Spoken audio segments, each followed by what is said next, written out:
Graça e paz a todos os seminaristas do nosso polo Atibaia, extensão Atibaia do IBBC. Nós vamos para mais um vídeo aula. Estamos trabalhando aqui a quarta apostila, matéria primeira, administração eclesiástica.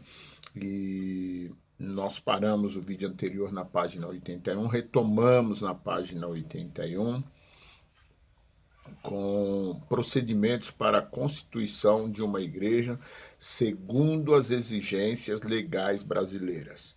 Para se constituir uma igreja como organização, seus membros precisam cumprir as seguintes exigências: aprovarem o seu estatuto social, obter junto à Receita Federal seu CNPJ e obter junto à Prefeitura Municipal de sua cidade o alvará de licença de localização e funcionamento através de sua inscrição municipal.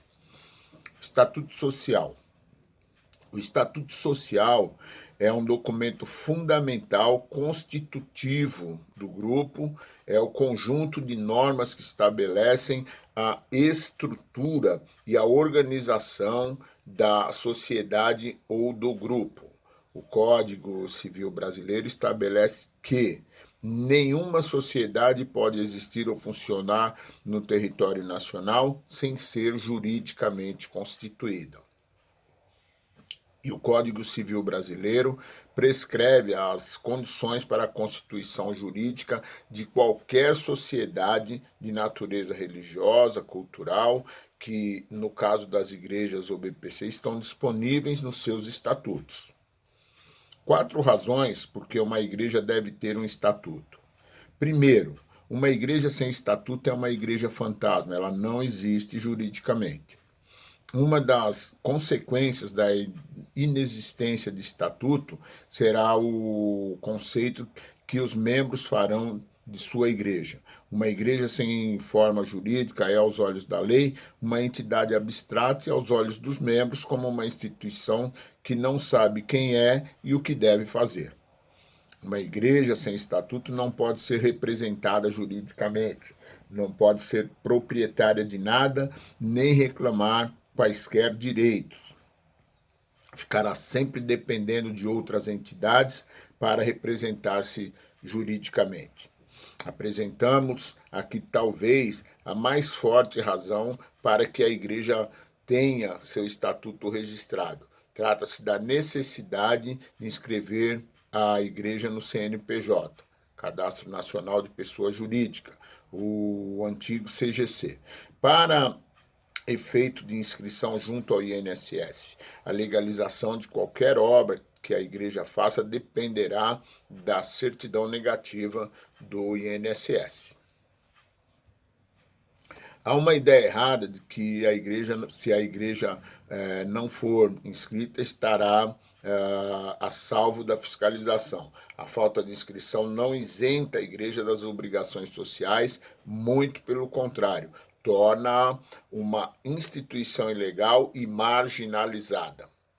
Um estatuto bem elaborado é uma segurança para a igreja. Sem o estatuto, a igreja ficará sujeita a desvios doutrinários e patrimoniais e ficará sujeita a caprichos de lideranças mal informadas e mal intencionadas.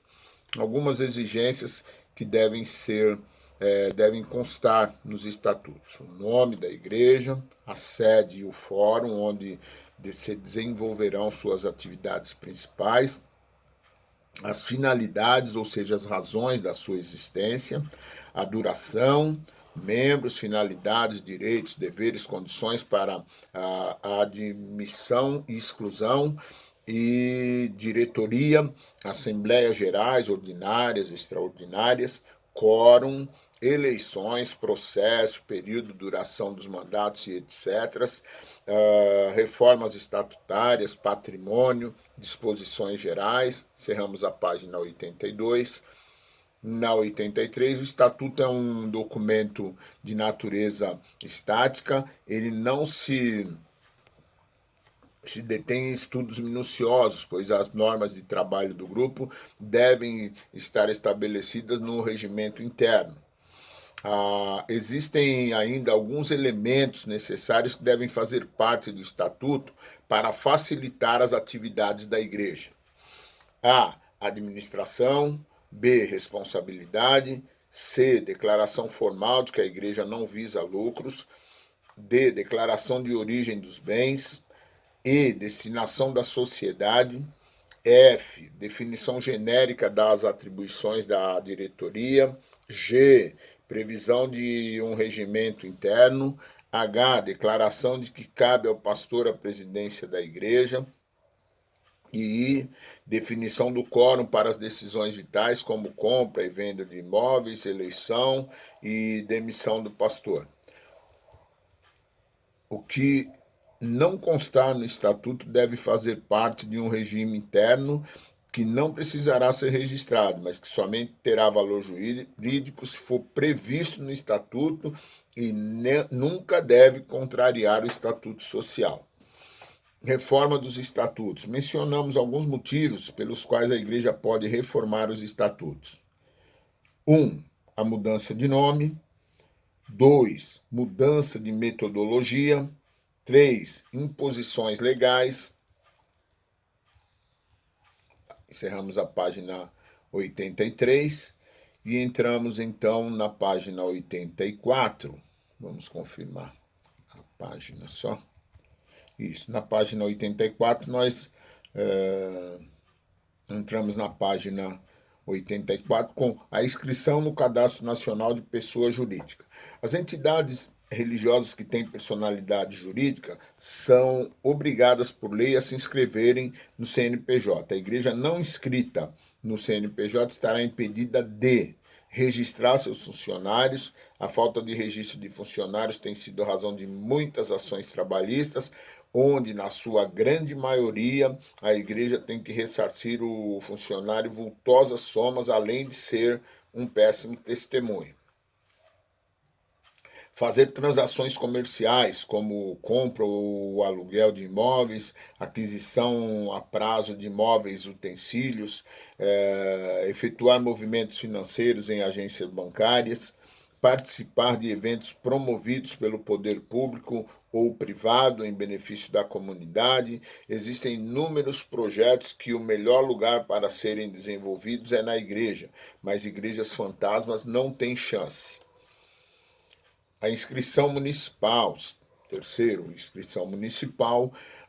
As entidades religiosas que têm personalidade jurídica são obrigadas por lei a se inscreverem junto ao município em que estão estabelecidas, para terem alvará municipal que autoriza sua instalação e funcionamento. Obrigações da igreja junto à prefeitura.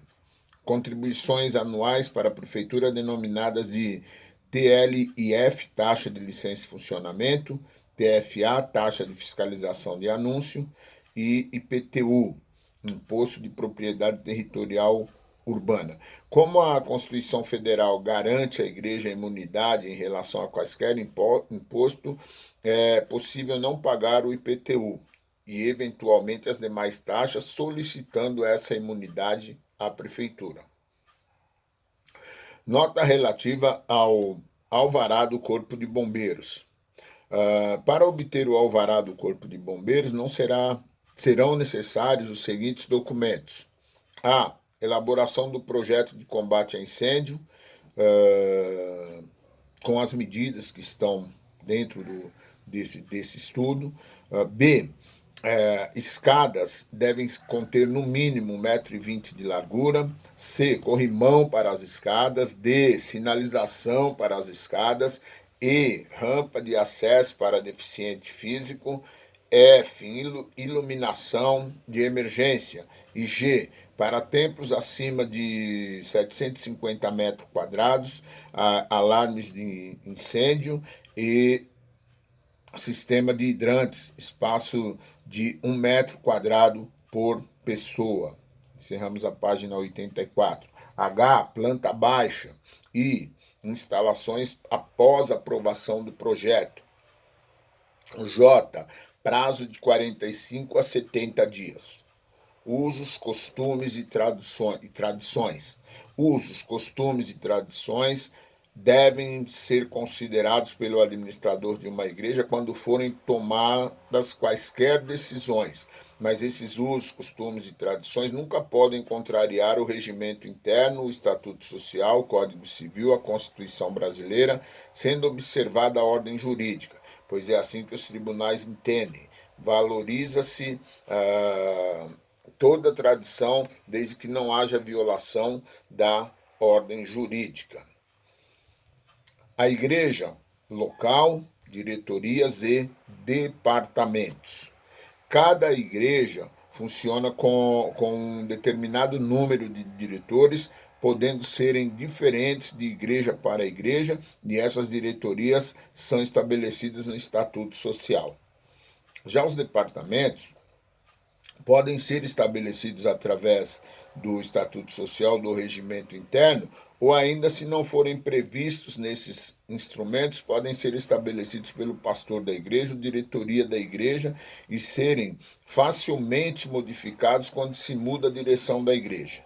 Normalmente, uma igreja tem no mínimo 3 diretorias, que são presidência, secretaria e tesouraria, mas podem ter outras diretorias desde que o previsto no Estatuto Social. Os responsáveis por cada uma dessas diretorias são chamados diretores e podem ser 1 ou 2 ou 3 diretores para cada uma das diretorias. Por exemplo, presidência, presidente, primeiro vice-presidente, segundo vice-presidente. Secretaria, primeiro e segundo secretário. Tesouraria, primeiro e segundo tesoureiro. A qualificação e as funções de cada diretor são designadas pelo Estatuto Social e pelo regimento interno, e quando omissos é de responsabilidade do presidente de sua diretoria determinar o que cada diretor deverá realizar para o bom andamento da ordem administrativa da igreja. Os departamentos podem ser os mais variados possíveis, dentre outros podemos destacar, por exemplo, dentro das igrejas, o Brasil para Cristo, departamento de jovens, departamento de senhoras, departamento de missões transculturais e departamento de crianças, dentre outros. Departamento de assistência social, departamento de música, administração do templo, departamento de educação cristã e departamento de evangelização. Encerramos a página 86, entramos na página 87, no organograma e níveis hierárquicos. Modelos de organogramas eclesiásticos e empresariais. O organograma o organograma é uma importante ferramenta para organizar uma empresa, entidade ou igreja. É através do organograma que podemos visualizar a estrutura organizacional de uma empresa, entidade ou igreja. No organograma, definimos com precisão quais são as responsabilidades, os níveis de autoridade e como deve ser a comunicação entre os vários níveis existentes. Também, através dele, podemos saber quem é que decide dentro daquela organização, sendo um importante componente do planejamento estratégico. Através do organograma, definimos as necessidades que temos e quem deve suprir essas necessidades através da mobilização de recursos para onde se precisa. Na maioria das organizações, os níveis hierárquicos são estabelecidos a partir do grau de conhecimentos e habilidades de cada pessoa. É claro que da posição econômica exercida pelos proprietários das empresas. Exemplo: proprietário, executivos, gerentes, supervisores e produção. Nas igrejas, os níveis hierárquicos devem ser diferentes, pois a igreja não é uma empresa. A igreja tem características diferentes. A igreja não tem proprietário e nem acionistas. A igreja não tem apenas diretores executivos, mas também diretores pastorais. Página 88, a igreja tem influência dos diretores legalmente constituídos e também tem influência de sua liderança espiritual, dos seus pastores, presbíteros, missionários, líderes de departamento, que normalmente não fazem parte da diretoria executiva da igreja. Existem igrejas que são administradas como empresas e todas as decisões são tomadas com base em metas que são ou não atingidas por seus gerentes, supervisores, como, por exemplo, a meta de aumento de dízimo em certo percentual em determinado mês. No entanto, a igreja ideal deve ser administrada levando-se em conta a influência de sua diretoria legalmente constituída e do seu corpo ministerial que cuida da parte espiritual da igreja. São várias as formas de se representar esse conjunto de forças na igreja que são considerados na hora de se tomar decisões. Segue abaixo um exemplo do organograma de uma igreja local. Deve-se ainda considerar que o Senhor Jesus é o cabeça da igreja e é a autoridade máxima sobre essa igreja, e que a Bíblia é palavra de Deus, a Bíblia, palavra de Deus, é a única regra infalível de fé da igreja. Portanto, não se deve ignorar as questões espirituais quando na administração da igreja local. Modelo de organograma eclesiástico. Aí a gente vai tratar da questão da liderança, em primeiro lugar, o cabeça da igreja, Jesus Cristo, comunicação espiritual com o cabeça da igreja. Assembleia Geral dos Membros, previsão estatutária, depois vem pastor da igreja, comunicação também estatutária, abaixo diretoria com presidência, tesouraria e secretaria, e depois o ministério, pastores, presbíteros, diáconos, missionários, evangelistas, líderes de pequenos grupos, líderes de departamento e etc. Organograma da estrutura da Igreja O Brasil para Cristo. Primeiro, no topo está o Conselho Nacional, depois as convenções estaduais, a igreja local e as congregações. O presidente do Conselho Nacional é eleito por um mandato de 3 anos por uma assembleia composta por pastores, presbíteros e evangelistas. O presidente da Convenção Estadual é eleito para um mandato de 3 anos por uma assembleia composta por diáconos, presbíteros, evangelistas e pastores. O pastor ou dirigente da igreja local é indicado pela presidência da convenção ou por pastor nomeado por ele, tais como superintendente, diretor regional. A assembleia composta pela maioria dos membros da igreja local pode solicitar junto à superintendência ou diretoria ou ainda ao presidente da convenção a substituição do pastor da igreja local. Os dirigentes das congregações são nomeados pelo pastor da igreja regional. O organograma de uma igreja deve sempre refletir o tipo de governo que é exercido nessa igreja. Existem várias formas de governo atualmente espalhadas nos mais diversos grupos cristãos. Embora os defensores dessas várias formas concordem que Deus é a autoridade final, eles diferem no como ou por meio de quem ele, Deus, expressa ou exerce essa autoridade. Os diversos sistemas de governo da igreja. Uma igreja cristã é uma sociedade com vida coletiva, organizada de conformidade com algum plano definido, adaptado a algum propósito definido que ela se propõe a realizar. Por conseguinte, conta com seus oficiais e ordenanças, suas leis e regulamentos, apropriados para a administração de seu governo e para o cumprimento de seus propósitos.